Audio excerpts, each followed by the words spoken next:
Welcome to This Explainer. Today, we're diving right into the ultimate travel guide for Britain's absolute most exclusive coastal getaway. If you've been hunting for an upscale weekend break, something that really delivers the extraordinary, well, you've hit the jackpot. We're going to break down literally everything you need to know to plan a phenomenal trip to the beautiful Dorset coast.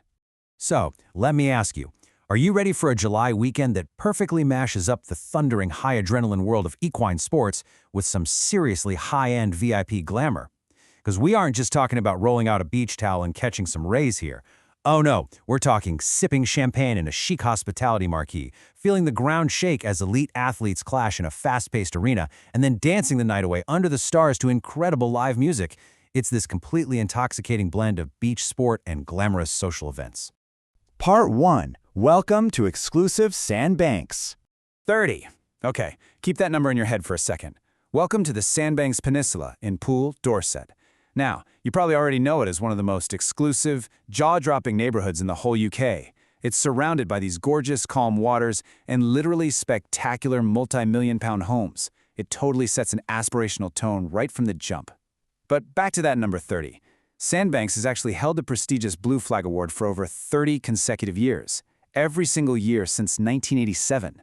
That means the water's safety, the facilities, the environmental care, it's all top tier. And those pristine golden sands, they don't just make for a fantastic swim, they actually create the absolute perfect natural amphitheater for a massive summer festival. Part 2, Thundering Hooves on the Sand. Now, polo might feel like this very modern, elite invention, right? But historians actually trace its roots back over 2,000 years to ancient Persia. And get this, originally it wasn't a leisure sport at all. It was actually military cavalry training.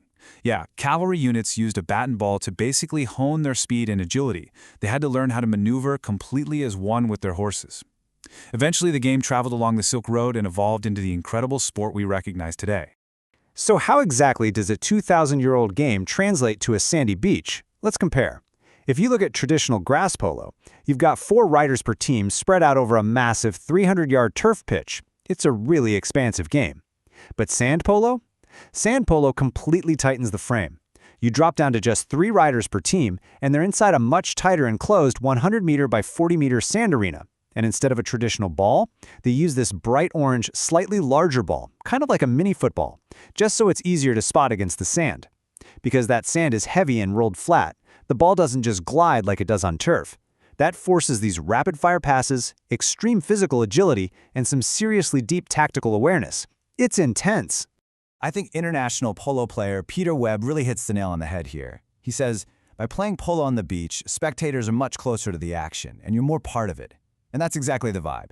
Sand polo completely shakes off that stuffy formality you might expect at private country estates. You aren't miles away in some distant pavilion. You are literally right on the sideline, standing shoulder to shoulder with the action. You're close enough to feel the sand kick up when they turn and actually hear the thud of the pony's hooves. It's breathtaking. Part 3. VIP glamour and coastal chic. Okay, let's talk about the dress code, because it's all about that polished resort wear edge. For the ladies, think chic summer day wear, breezy dresses, stylish separates, and of course, statement sunnies topped off with a fabulous hat. For the guys, it's about timeless coastal style, but, add your own personal twist. But listen up, because this is the most crucial insider tip of the entire weekend. You are on a beach. Leave the stilettos at home. Seriously, unless you want to spend your whole day just aerating the sand, do not bring them. Go for wedges, block heels, or glam flats so you can actually walk comfortably while still looking totally elevated. And trust me, you're gonna want to dress the part for what's waiting inside the VIP and hospitality marquees. The whole culinary experience is just mapped out beautifully. You start off with a lovely arrival drinks reception and canapes. Then, you sit down for a stunning 3-course gourmet meal paired with fine wines, all while taking in these perfect covered views of the polo pitch. And then, as mid-afternoon rolls around, tradition kicks in and you're treated to a classic afternoon tea, complete with a delicious selection of cakes. It is just pure, uninterrupted opulence. Part 4. Sunset parties and live music. The flow of the day is just seamlessly structured to blend the sport with the socializing. The gates in the food village open up at 1 p.m. Then the thundering polo matches kick off just after 3 p.m. And right at 6 p.m., just as that golden hour hits and the sun starts to dip, the evening beach party officially kicks into gear. Watching the transition from daytime sports to nighttime beach party is nothing short of magical. And the whole thing carries on right up until midnight, which, I love this, is wonderfully referred to on the schedule as carriages. The entertainment? Absolutely top tier. Friday night is famously dubbed Boogie Nights. It's this incredibly sophisticated, high-energy celebration of soul, Motown, and disco, bringing in heavy hitters like Craig Charles and the brand new Heavies. Then, Saturday flips the script a bit for Ladies' Day, bringing a more vibrant, pop-focused coastal atmosphere with celebrity acts like Peter Andre. It is just a brilliant mix of timeless music right there on the shoreline. Part 5. Luxury stays and seamless travel. Okay, my absolute best piece of advice for logistics: leave your car behind. The Sandbanks Peninsula basically has one road in and one road out, meaning that summer traffic can be pretty notorious. But thankfully, the public transport links are fantastic. If you're coming from Bournemouth, hop on the Purbeck Breezer 50. It's an open-top double-decker bus, and the elevated views over Poole Harbor are just stunning. From Poole, the Harbor Breezer 60 or 70 will drop you right at the beach. Taking the train down from London, your nearest station is Parkstone, which is just about 2.5 miles away and has plenty of taxis. Or you can just fire up the Barrel app, rent one of those bright green pedal bikes or e-scooters, and glide your way down to the shoreline. But hey, if you do decide to ride down, you absolutely have to know this vital local secret. Cycling, skating, and e-scooters are strictly banned on the beachfront promenade between 10 a.m. and 6 p.m. during the peak months of July and August. So if you're traveling during the day, you've got to use the regular road network to reach the peninsula. Knowing that in advance is going to keep your journey completely stress-free and, keep the promenade safe for all the pedestrians. And of course, when the clock finally strikes midnight and those carriages arrive, you're going to need a lavish base camp. You basically have 3 top-tier, 4-star local options right there on the peninsula. First, there's the Haven Hotel.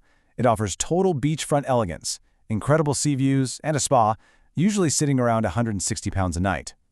Then you have Harbor Heights, which gives you that gorgeous harborside luxury and designer comforts for about the same price.